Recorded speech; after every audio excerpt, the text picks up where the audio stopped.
Hey everyone out there in internet land. Can you see me? Can you hear me? I have to say we are using a technology here at my ranch which has not worked to date.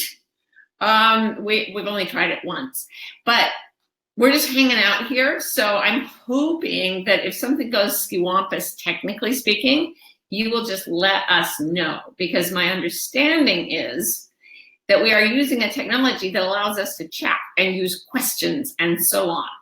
So I see we have uno person, hi Kelly, how you doing? From Denmark and from Ireland. Ola from Ireland, I'm completely confused. I mean, now it's so exciting to have you here. Okay, let me gather myself. It's me, Martha Beck. Who the hell is Martha Beck? It's me. This is my new greeting I've decided to use as my shtick. This is our very first iteration of something I'm calling the Gathering Room. You may have read about it on my Facebook page.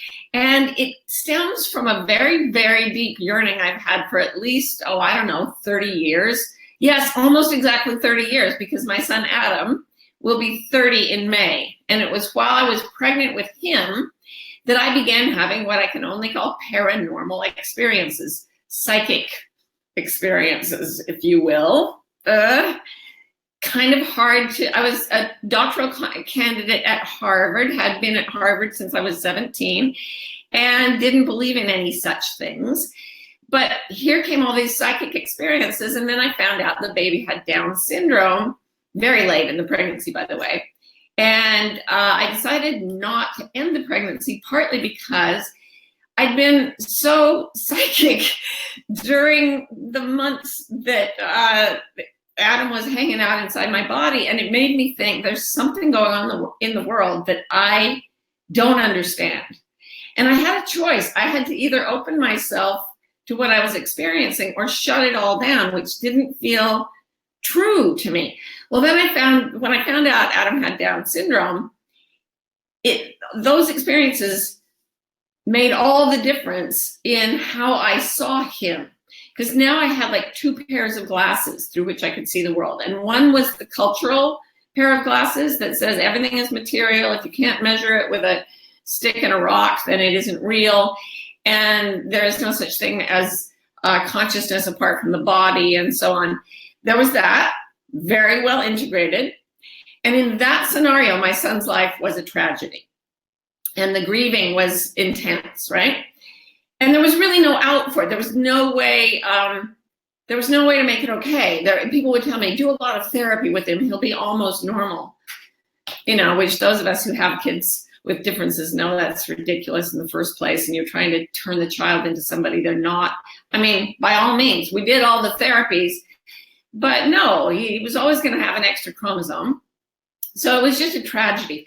But then there was this other pair of glasses that I was wearing, through which I saw a completely different world, a world where everybody was energy inhabiting matter, where souls were making choices about how to show up in the material world, where I was connected to everything, and especially everything I loved. And there was an overarching intelligence to life that was all living itself out through all of us. It was this completely different world. And when I would put on those glasses, I wasn't in pain and I wasn't in agony like I was without them. But my culture was telling me that was not only wrong, but probably insane and definitely worthy of scorn. So I was in an environment where that attitude, those beliefs, even believing in my own experiences would have gotten me a lot of scorn if I'd been open about it. And then later I just stopped caring and I became open about it. But I still had those two pairs of glasses. And I think if I'd had a child who died, I would have maybe put on the spiritual glasses for a short period of time and then taken them off. But because Adam was born and is now 30 years old, every time I looked at my son, when I was just getting used to his diagnosis, I had a choice which set of glasses I was going to use to see the world. And one left me in anguish and it didn't fit the facts of my experience. And the other one brought me into joy and fit the facts of my experience. And so I decided I was just going to have to believe that and explore it. And it's that perspective that I've been developing ever since. And in all my self-help stuff and in the memoirs and the novel I've written, it's all kind of obsessed with this. Like, we have a culture of materialism and nihilism, you know, where there's really nothing to do, but it's all a long day's journey into night. And yet, there's another pair of glasses we can put on. And here's what I've learned by writing about this and then hearing what people say, is that a lot of us are having those experiences. Some of us, there's a spiritual writer named Patricia Hempel who says the modern day evidence for the reality of a spiritual realm is yearning. I talk a lot about yearning for the other people who can connect with you, yearning for this worldview where magic is possible and love is the medium that carries everything. So every so often, I run into people who are sort of on that wavelength, and we talk and talk and talk, and then we have to separate. And this day is the first time I just decided I'm going to go online and create a room where all those peeps that I might connect with out in the world can come together and we can just talk about this stuff. So with that long preamble, welcome to the first gathering room. I want to briefly apologize for people who are on women's marches today and couldn't make it. I know that's happening, and sometimes that's why we have recordings, and all is well.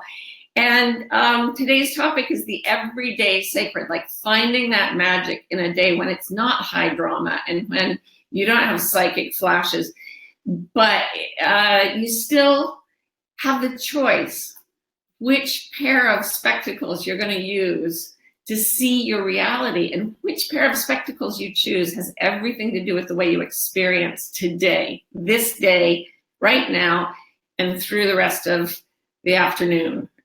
So that's what I want to talk about. And I want to take questions and not just talky. So I think, sorry for the new technology, I think you can type in questions. Yes, my tech person is saying, yes, hello, Carolyn from Portland, how you doing?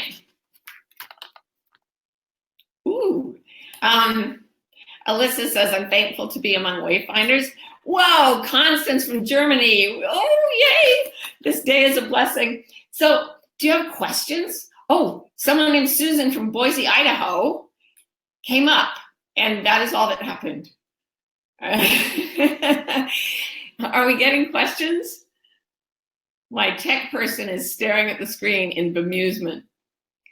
I will talk a little bit about, oh, great. Okay, so Lee wrote in, how do we find sacred in sorrow and grief? What a great question. I happen to believe that sorrow and grief are one of the most powerful doors we can open to find the sacred.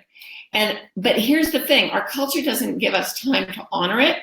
Maybe a little bit, maybe you go to therapy, but basically you just suck it up and move on. Whatever you're grieving, take time and dedicate time. There was a time when I lost someone I loved, and I needed to grieve that. And I was trying to fight it through the day. And instead I thought, I'm just going to sit down every day and my spiritual practice will be grieving. And I would sit down. I know someone who's just lost her best beloved now, and we've been texting this morning about how important it is to sit down and be with the person you've lost. I mean, this is a death thing, so it automatically goes to the mystical because you're connected and you feel the connection. And you can sit down and choose to believe in the connection and feel the way grief and love move in your heart and how they form this deep sense of connection that is resonant with truth.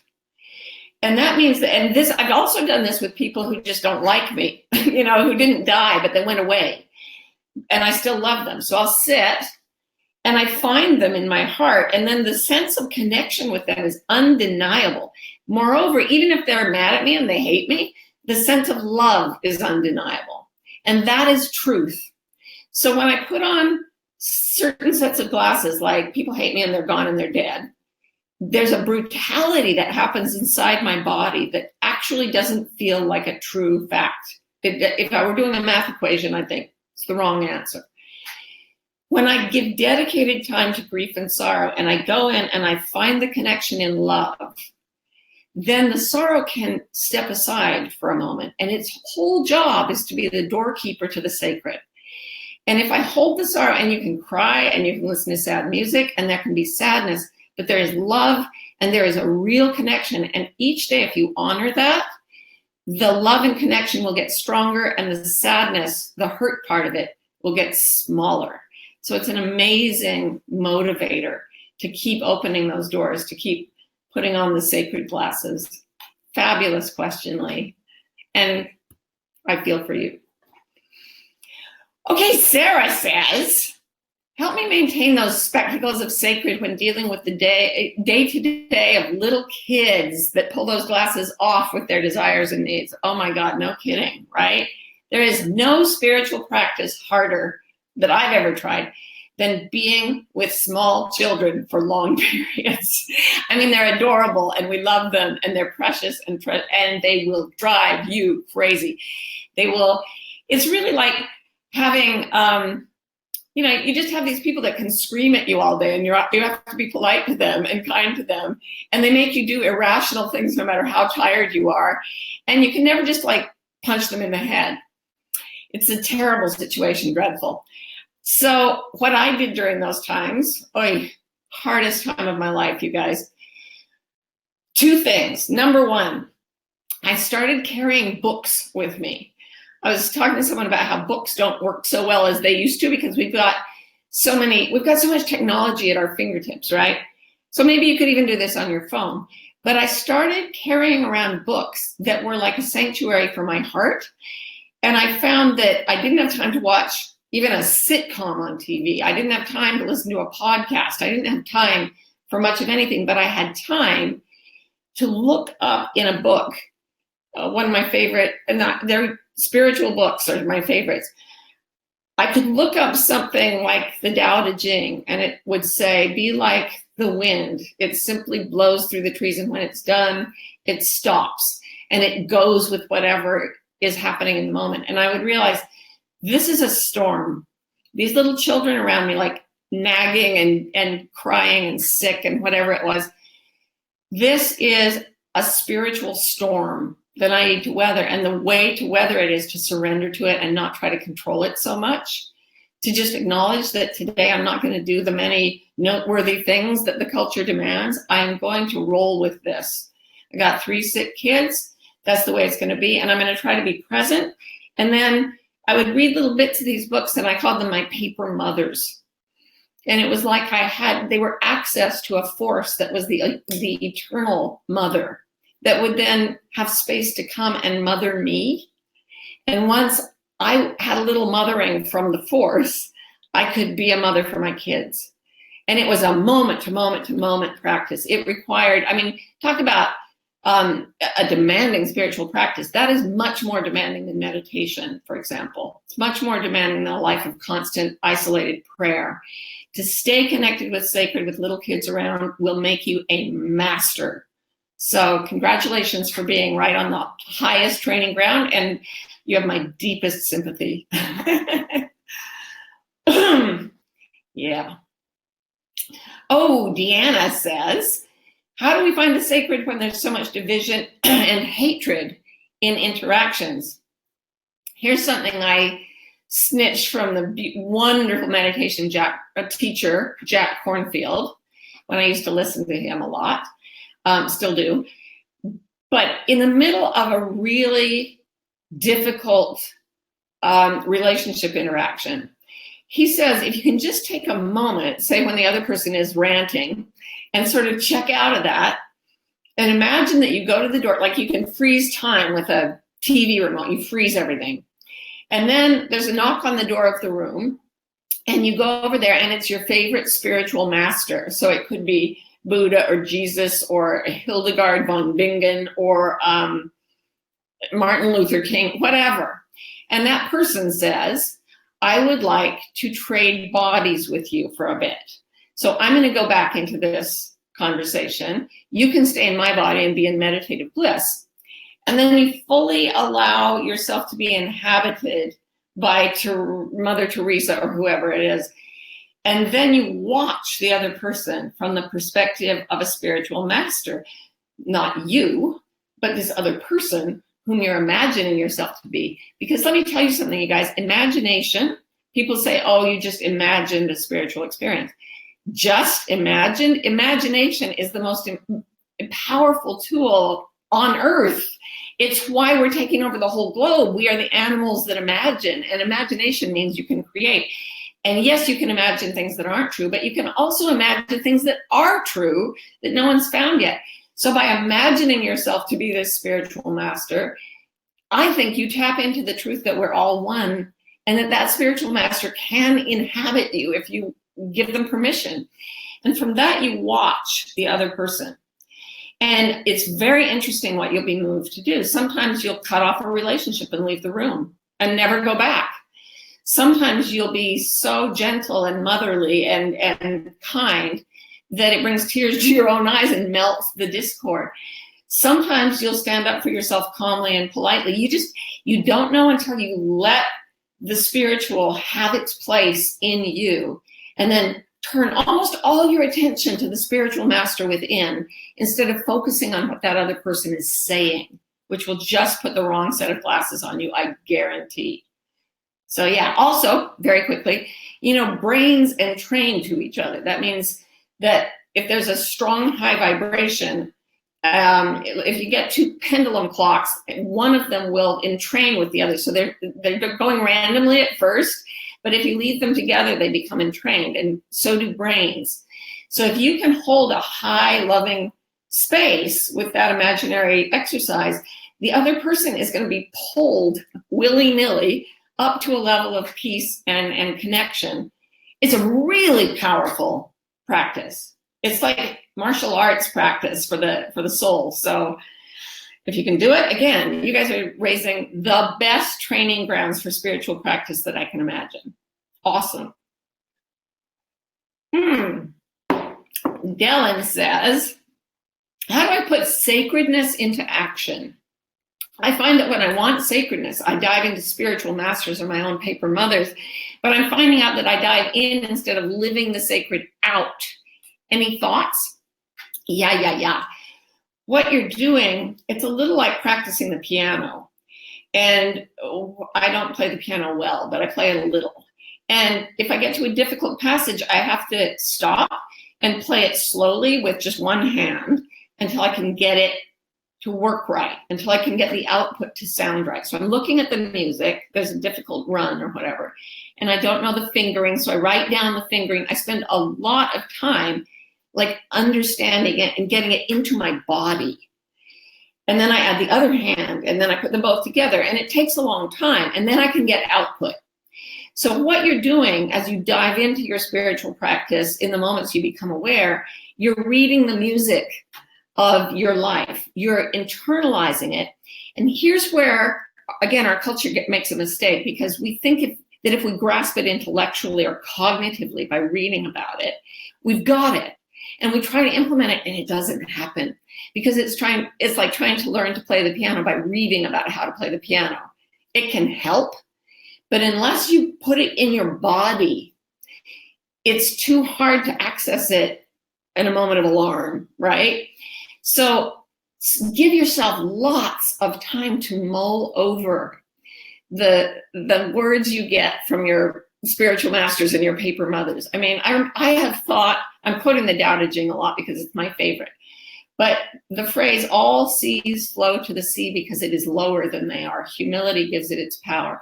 I have sat with that statement for hours and hours, sometimes in the middle of a TV studio where everybody's running around shouting and everybody's very impressed with what we're doing. Sometimes when I'm dealing with a client who's like way off on some grief rant or narcissism or anything that's not in a realm of peace and joy, I can sit there and just hold All streams flow to the sea because it is lower than they are. And gradually, as I've thought and thought and thought about that, the feeling of it has seeped into my body. And at first, I could not help but react to the situation around me. And then I'd think later, bad reaction. But then there came a time when I was starting to remember my spirituality in the difficult moment. And then there came a time when the spiritual principle was so strong in me that the difficult moment continued to happen, and I was still at peace. It's not all the time, but I can do it now. And if you can do that, the situation tends to come into peace itself. And that's where you say, oh my God, this is magic. This is not only good for me, it's freaking magic. It's affecting everyone. So I looked up for my friend Stephen Mitchell, who translated the Tao Te Ching that I love, something about Aikido practice, which is a Japanese martial art where you unify your spirit with another person. And the founder of it said, I don't have to fight. When I stand up, there's no distance between me and my harmony and the peace of the other. He said, when I stand up, I absorb my opponent. And there is nothing in him that can strike me. If he tries to strike, he'll only strike himself. And I've actually tried to fight an Aikido master, and it is literally, physically true. They get into a state of such harmony that if you run at them and try to attack them, you just fall down. You never even touch them. So they're making this magic happen, and that's when everyday spiritual becomes like so exciting. You've got to get with your gathering room and tell everyone how it works. So yeah, you're doing so well. Is it Delian or Dellen? Well, you're doing so well, and you just keep practicing it, and you're going to see the magic. That was a little long, but it's one of my favorite subjects. So, wow, so many people coming in from all over the world. I love you guys. So Beth Heider says, can you talk more about how to find our tribe when we're living in isolation due to lack of family support and not working because of chronic pain? Thank you. Oh my God, I'm nodding like this because so many of my dearest beloved have been through this experience. Gosh, my younger daughter just has gone through years of really severe, like she had Hashimoto's disease. She was living by herself. She was doing virtual work as an online artist, and she couldn't get out. I mean, she was flat. So sick she couldn't get up. That happened to me for 12 years with a totally different set of conditions. It's something that I call a shaman sickness, because in traditional cultures, people who get inexplicably sick are suspected of being prone to the shamanic arts or medicine people or whatever. It still needs training, but that extended isolated sickness seems to be part of a training package for those who are meant to turn their attention to the spiritual. So finding a tribe, thank God for this technology. I used to just have a paper tribe. My people were in books. This was before the internet was a big deal. The 12 years I was basically bedridden and had little kids and couldn't find anyone like you guys. I mean, I'm doing it right now. I'm keeping myself out of that space of isolation by using technology. But I wrote books. And I threw them out into the world like messages in bottles thrown from a castaway island, hoping that they would float to someone. And then it would take years. I'd write a book. It would take 2 years to be published. 2 years later, I'd get a letter from someone saying, you're my tribe. And so now I'm old as the hills. I can look back and say, holy crap, it worked, you know? And that what I was talking about with grief and sorrow of losing someone, also use that technique for the people that you feel but have not yet found. If you give dedicated time, 10, 15 minutes, where you sit and feel your tribe and choose to believe that that feeling is talking about something real, if you put attention on it, first of all, it calms you. It feels like truth because it is truth, in my view. And the magic starts to work. And the people start to find you.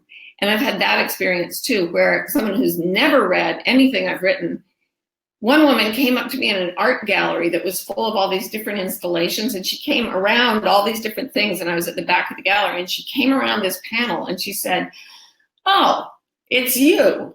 And I said, "It's you." And she said, "I knew I'd find you here. I felt the energy. I was just following the energy." And I was like, "Of course you were." It didn't even surprise me because I'd been feeling the energy of the tribe for so long. I felt it since I was a child. I just pushed it to one side.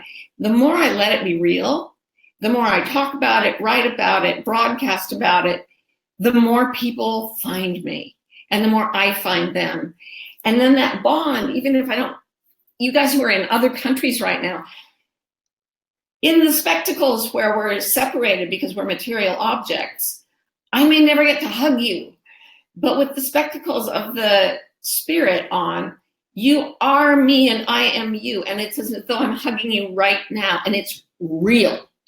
More than anything else, the Everyday Sacred is about practicing, knowing, or accepting that it's real. And you can put brackets around it and say, I'll go back to believing a more normal thing right after this. But remember, our culture's view is no more normal than any other culture's view. And it's less satisfying and less appropriate to the facts. So yeah, feel us right now. Keep feeling as you're sick and isolated. You are never alone.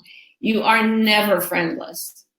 They are there, we are here, even when you can't see us. It's the feeling that matters. And the more you feel, the more we come together in the physical world. Yes. So I don't know if I'm going over. Okay, Sarah Lord says, can you give some tips to those in a shaman's sickness right now? Is surrender the way through? Yes, but it's surrender to your heart's desire. Surrender, for example, to the belief that you'll get better, even if you've been sick forever. Surrender to the idea that this is not a disabling illness, but an enabling illness.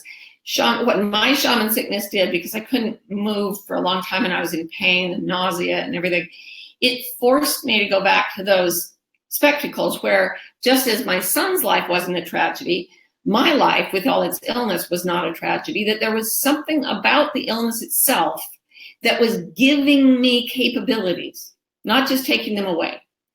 And I've worked with so many people in shaman sickness. And then as you start to believe the truth about your illness, the strangest thing happens. The body begins to shift. Because as you hold truth, the entire body resonates with that.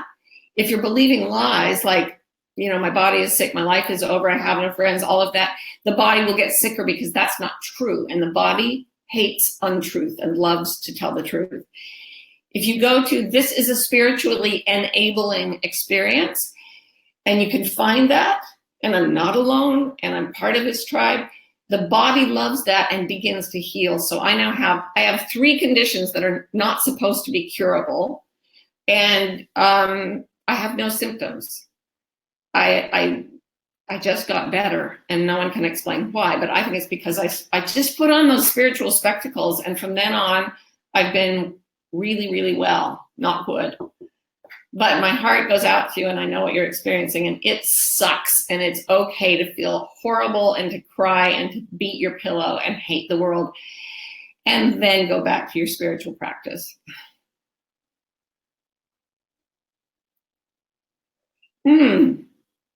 Jacqueline says, I so hope this is being recorded. It's like church for me, magical church.